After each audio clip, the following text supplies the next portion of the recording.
It may not be Driftvale City, but this music is pretty alive and I'm feeling this nightlife. Hey everybody, it's Chugga Conroy. Welcome back to more Pokémon White version. Last time, we had an emotional visit to the Celestial Tower where we met up with Skyla, who would nurse the sick Pokémon atop back to health. And she returned to her gym awaiting our challenge. This time, we're gonna be headed out there, but before we do, I wish to head into the Heart Scale House. Whatever it's called, I don't know the actual name. I know that you're called the Move Reminder, or Move Relearner as it might be in some games, but in this game they actually have good English, so you're the Move Reminder. I don't know what the house is called, but now that Ottawa has evolved into Samurott, this is what I was talking about. Sometimes there will just be really good moves for you to relearn. This is not going to be helpful to us against flying types, but why not relearn it? Mega Horn is incredible, having a great power and accuracy combo. Using its tough and impressive horn, the user rams into the target with no let up.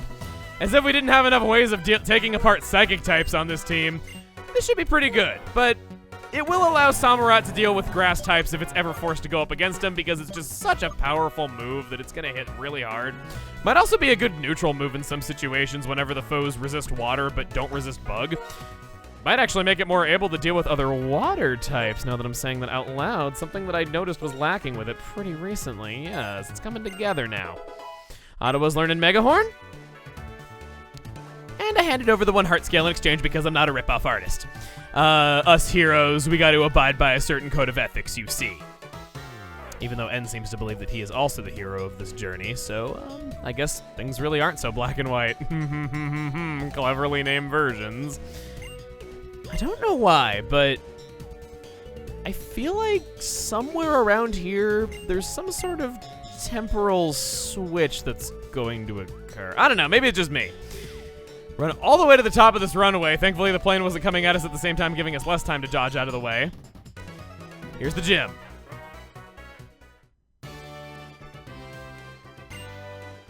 Please take this fresh water. You've become a man of few words over the years, I see. You've gotten a little used to seeing me. Just between you and me, rock, electric, and ice. Flying types have more weaknesses than people know about. If you use Pokemon and moves of those types, victory is practically yours. By the way, to proceed in this gym, you climb in the cannons to move forward. The cannons go up, down, left, and right. You can get in them from anywhere. Yep, they don't go in diagonals because that would break the laws of physics in this world. I'm gonna keep Hilbert in the lead. He hasn't really been doing a lot of fighting. Heck, to be blunt with you, he's kind of been, well, baggage lately. Yeah, I thought I just kind of wanted to use him a little bit. So we launch ourselves out of this cannon and just barely don't smack our face on the wall. If we go down, we can approach from this side because it's got an arrow on it. And now, blast off.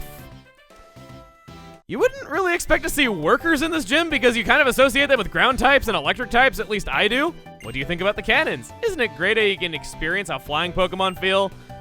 Next, experience the feeling of losing the Pokemon battle. Why? Don't you have confidence? I've heard that whenever you jump off a cliff or something like that, yes, I know people that have done this, don't worry, it was over water. Worker cliff. Why were you not in a rock type? Sorry. I've heard that it feels awesome when you leap into the air, and then about a second later, gravity kicks in and you feel like you're about to die. At least that's what I've heard. Sludge Bomb. Yeah, Sludge Bomb. Hilbert, I want you to gain at least a level or 2, just because everyone else has been getting to have a lot of fun lately. I felt like you should too, because you're certainly no slouch. Taunt, that's okay. I was just going to use Sludge Bomb on you again next turn. Or maybe I'll use Clear Smog, just because we haven't yet, and that's probably going to beat you anyway. He's got 2 Pokemon. Do I want to be Brazen? Yeah, let's be Brazen. I have a good memory. Clear Smog. That is the prettiest pollution I ever did see since Noki Bay. Tranquilligan, all right. With only 1 Pokemon left, I never want to. I should have used Stockpile. I never want to use Stockpile when they only have 1 Pokemon left. It just feels like such a waste to me. Stop actually getting Detect off multiple turns in a row, please. Thank you. Air Slash. All right, fine. You're a terrible attacker. I've reviewed you as such probably 8 times over by this point, to the point where people are probably sick and tired of me calling you bad if they like you, so I won't say it again. I was blown away! I'll be stronger if I fight while thinking about Pokemon. Victory will come my way. Keep telling yourself that, buddy. To me, I just think you need to be of higher level. In order to jump higher, I'm practicing really hard. All right, let's see how hard you've been practicing. Going back to what I was saying earlier, though, I was kind of wanting to say this. The whole thing about moving at a vehicle and having less time to react because you're moving toward each other, I've heard... I want to preface this by saying that I am by no means a safety expert, so I don't know if there's any truth to this, but there is something that you're always told as a kid, and it really bothers me. Maybe I'm wrong, and maybe you shouldn't listen to me because, again, I am no expert on this, but I've always thought it was really stupid. They tell you to walk as a pedestrian on the right side of the road so that if a car is coming towards you and going to hit you, you have more time to react because you're not moving towards it. That's always what I heard as a kid. But I don't agree. I feel like if you can walk on the left side of the road and actually see the traffic coming towards you, you would know if a car is on a collision course with you and could much easier jump out of the way than when you're already in the headlights. It's always bothered me, and I always thought it was just the stupidest safety tip ever, but yeah, I was told that by my parents. I was told that in school. Gosh, now that I'm saying it out loud, maybe everyone in my life as a child hated me. I was a pretty terrible child, I'm not going to lie, so maybe that's what it actually is. Trainer, do you remember what you were told at the beginning? The cannons go up, down, left, right. How did you know I had a conversation with him? Oh, because you're looking out over the side right there. You can enter them from anywhere. How about that? I'm good at imitating him, aren't I? I actually diverted into doing his voice a little bit while I was talking as him, so that was kind of funny. Running down this. And we actually have a trainer that looks like what you'd expect in this gym. I became a pilot, which has been my dream since I was a child. I am extremely strong. Bring it on! I remember that for a while I wanted to get my pilot's license personally. This guy's kind of reminded me of that by, well, being a pilot. But then I found out how many hundreds of hours that takes and how they're very unlikely to accept you in a lot of places of employment if you don't have perfect eyesight. They kind of don't seem to take kindly to people that have less than perfect eyesight, and well, I'm a little bit less than perfect eyesight, so I don't know. It's something that it's really weird.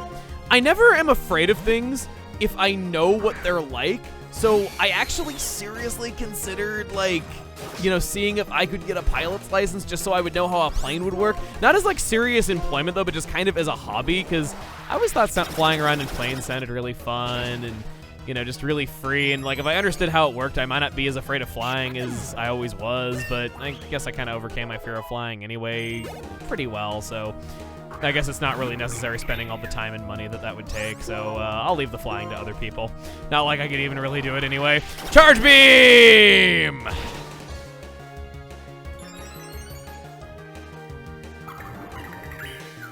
Down you go. Piloted. Altitude is dropping slowly. I thought he was saying aptitude is dropping slowly. That would have been really funny, actually. I became a pilot, making the dream of my younger days a reality. The weight is quite comfortable. They're very on topic of what I'm saying. I seem to do that a lot. Have I just played these games so much that maybe like by memory I am able to remember what these trainers are saying subconsciously, and without even realizing it, that's why I'm talking about the things I'm talking about at the current moment? I don't know. Maybe I shouldn't give myself quite that much credit because I doubt it. And oh no, this has risen up 1 inch off of the ground. This little strip right here. I can't walk over that. No siree, I can't do that. What do I... Oh wait, hang on. I think I understand this. The guy reminded us of this a moment ago.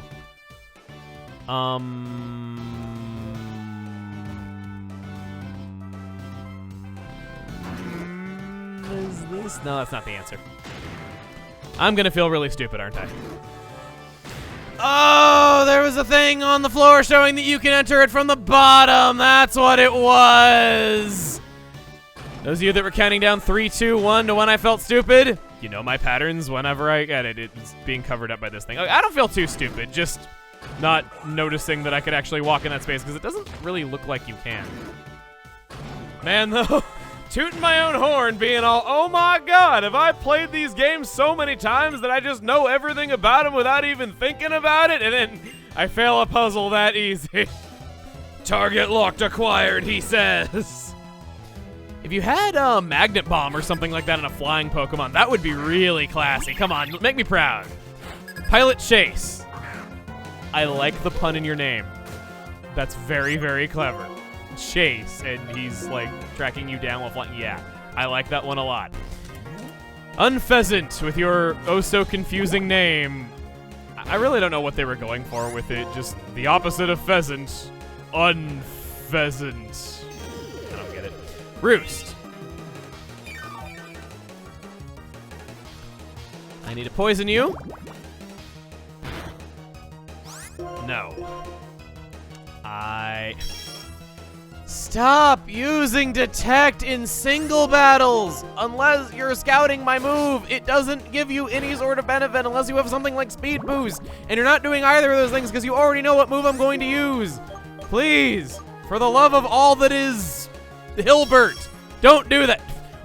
Did you see how much sass it had when it used Detect right there? It like flashed its talon at me, had the smuggest look in its eye, and posed while it used Detect. It knew what it was doing.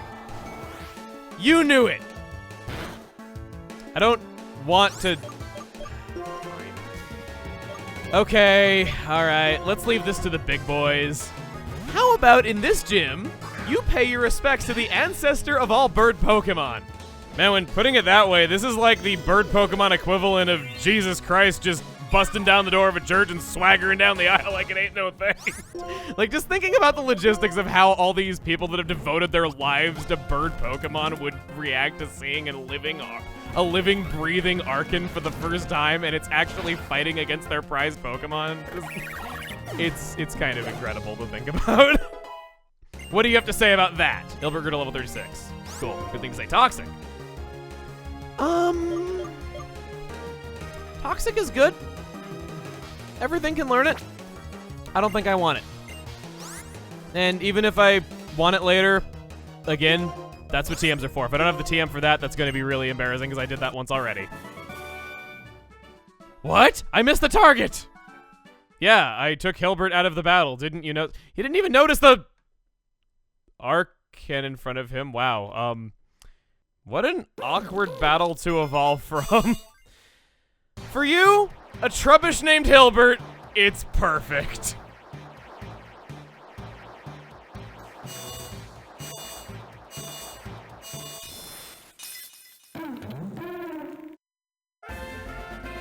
Isn't he beautiful? Hilbert evolved into Garbodor, one of the most feared Pokemon in the TCG meta. Garbodor, with its Garbotoxin ability, and even in some other circumstances like the Toolbox Trubbish that was being played a little bit a few years back. It's a fun Pokemon in the TCG, and I know a lot of people out there respect it. Some of you wondered if I was using it because, you know, I know about TCG. It was part of the reason, but I do just like Trubbish a lot in general. And I gotta say, it knows how to keep in the battle, because I was actually going to switch it out momentarily. I don't want to walk back. I'm actually going to use an Ether. I often go entire playthroughs without using it, but just out of not wanting to have to put in the legwork and keep using Garbodor in battle, it would be cruel to not give it a debut battle, especially when we got a required fight right up ahead. My plans are perfectly honed. I cannot lose! And before you lose to a pile of trash. In terms of design, in addition to what I was saying about Trubbish's lore in the Pokedex... Oh, you're fighting a Psychic type. Ouch. This could be potentially awkward. In terms of design, I think Garbodor is about one of the coolest things I've ever seen. So it got so big and expanded that the trash bag split open, and now it has somewhat of a cape on it. Kind of like coattails, actually. But if I can show what it looks like from the front, or I actually can't though, but you can kind of see it in its sprite right there. It has a gas pump for an arm. The fact that this uses Sludge Bomb as a move, I always imagine it using its gas pump arm to shoot the poison around in its fighting style. It sounds really cool to see, and I like it a lot just visually and how they did that. And in fact, any poison type that has a gas pump for an arm, that was something that I think was very overdue on happening. I'm gonna heal up. Not gonna fully heal. Not quite, at least. Amnesia. What was my special defense stat again? Oh yeah, I think it was pretty high. Always how I imagine that move going on. I'm just telling you all of my headcanons, aren't I? Let's go for the Sludge Bomb. Good thing I didn't do payback. I was thinking about it. I'm making a lot of good calls lately about that. Please don't survive. Well, okay, this is fine. This is absolutely fine. I am okay with the circumstances that are currently playing out. I should use Clear Smog. I need to remember that I have that, but oh well, it's not like I took much damage anyway. Clear Smog is just a move that I don't often have access to, so I don't really always think about it, so I apologize if there might have already been situations where I probably should have used it. No way. What part of my fighting style did I forget to double check? Maybe actually, I don't know, attacking? Just a hunch. Check after check after check. Complacency leads to accidents. I agree. Complacency is one of the things that I am most afraid of in life. Always looking for ways to improve pretty much everything I do, no matter how minor, even if it's just like the way that I check my mailbox. I'm not kidding. I really have tried streamlining that process. I am a freak. Oh! Care to turn around and show people your red face? That would have been a nice detail if they did that. If this is Mother 3, that would have totally been the case. I like how that detail was, how Skyla actually used her side sprite right there. All right, Hilbert, you had your debut battle as an awesome Garbodor. I think, however, in this fight, I'm gonna go for Rock. Might be a little bit of a questionable choice. Well, no. Rock is good. Definitely is. And using a flying type Pokemon that's, you know, the ancestor of all birds and also has a rock type going with it would be a really classy way to fight Skyla. But Haywire kind of had its starring role in the Elisa gym battle stolen by Rock. I think it's time that Haywire has a little bit of time to shine in this boss fight, especially with how good it's been lately. I've been waiting for you. Did you enjoy flying with the help of the Mistralton gym cannons? They're my pride and joy. This time, let's try something else. Duly noted, I sue you for the damage to my face. It's okay, the bill of my cap absorbed the shock anyway. You're too cool for me to want to do that. Skyla is going to begin her battle with Swoobat, level 33 psychic flying type. Which, I'm gonna be honest, I don't actually know what moves it has at all. So, I guess we're winging it. It probably has a heart stamp on it if I had to make a serious guess, but hey, wow, I know what I'm doing. All right, when I think about a match with a fabulous trainer like you, it's like I'm walking on air. I'm happy to hear that because you are widely considered to be one of the best gym leaders around. People really like Skyla. She has quite a following, and not just because of a certain TCG card. I'm going on TCG a lot here. A lot of people like her a lot. In the anime, she was portrayed as the inventor of Sky Battles, which would become an in-game mechanic a little bit later on. Which, you know, I like that. Giving gym leaders even more personality. She had a decent role, but I wouldn't say she was quite as involved in what was going on as Elisa or Berg or even Lenora for that matter. Clay was probably the least involved other than her up to this point, but she had her own general coolness. Next up, she moves on to an absolutely hideous Unpheasant, level 33, normal flying type, big pecs for its ability, with the moves Leer, Quick Attack, Air Slash, and Razor Wind. Yeah, I'm gonna Charge Beam one more time. That's the thing about Charge Beam is that even when you should use another move, you just keep using it anyway because you get on such a high from how powerful it makes you and you want to get more. More, I say! And I didn't even... Oh, I did forget to switch out my hold item before a boss fight. Oh boy, oh well, not like I even needed it because your last Pokemon is quad weak to electric. Swanna is level 35, water flying type, keen eye for its ability. How fitting for a Pilot Star Pokemon, with the moves Aqua Ring, Aerial Ace, Bubble Beam, and Air Slash. But who the heck cares? Good thing you had your wingspan because the chicken wings that we're going to be having from this, yeah, they're going to be in a good pose for the frying. Level 40. All right, you don't need the lucky egg any longer. You're good. You're good. Beating your... You pilots really do live the fast life. You move at like 600 miles an hour on a regular basis, so I shouldn't be surprised. You're an amazing Pokemon trainer. My Pokemon and I are happy because for the first time in a while, we could fight with our full strength. This is an official league gym badge. I think it will look good on you.